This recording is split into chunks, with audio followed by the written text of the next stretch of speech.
có chú đâu. Ôi hạnh phúc thế. Xin chào tất cả các bác nha. Hôm nay là một cái ngày lễ hội gầu tàu ở bên Tả Choáng thuộc huyện Su Phi. Và hôm nay mình có đến đây là cái lễ hội gầu tàu ở ngay dưới này.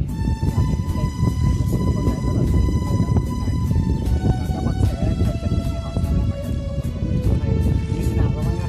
Bước chân theo mình này, let's go.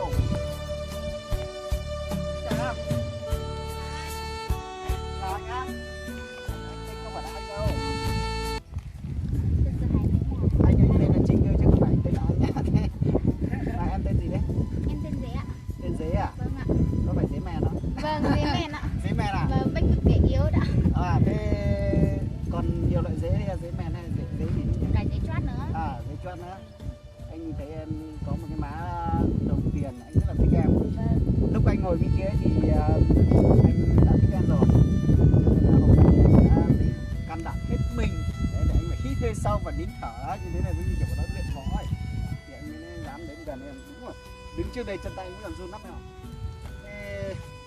Em tên Dế, năm nay em mấy rồi?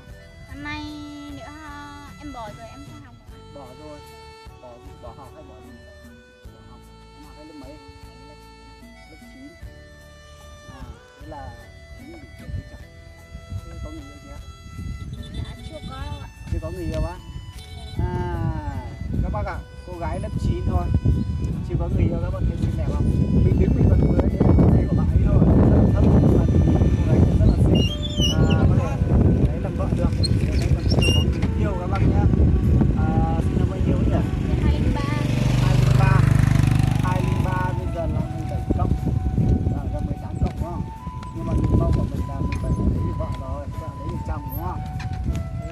Thế đã từng hôn nhau với ai? Thì anh nhìn đôi môi sao mà mỏng thế? Vâng, đã từng rồi ạ. Đã từng hôn nhau rồi á?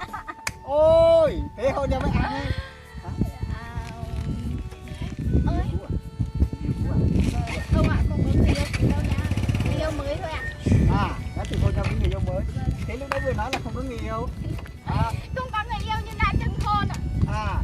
Thế là không cần phải người yêu mới hôn. Đi về đây, đi về lấy tiền Thật á? Gặp ai? Thế Gặp ai là hôn.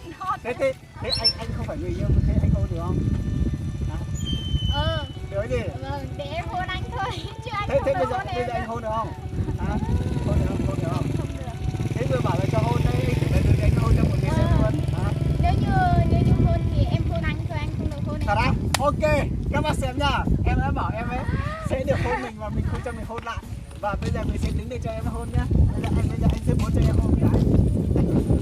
Được không? Được á? Ôi hạnh phúc thế. Các bác xem nha, mình sẽ cho em hôn ạ. Mình sẽ nhắm mắt, chỉ kiểu không cần phải nhắm mắt đâu. Có ạ. Nhắm mắt ok này. Nhắm mắt này. Rồi.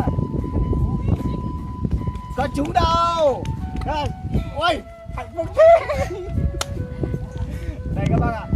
Mình gặp cô ấy lần đầu tiên, cô ấy nói là không dám hôn, không cho người ta hôn, nhưng mà mình hôn người ta thì thế là mình rất là vui. Đây là cái nếu mà em hôn ai rồi em cứ tính cái nụ hôn đầu tiên của em này, cho nên em cứ lên người này em làm nó làm nào được.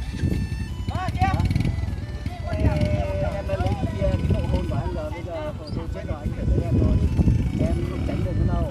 Anh lớn thế này anh chưa được ai hôn bây giờ.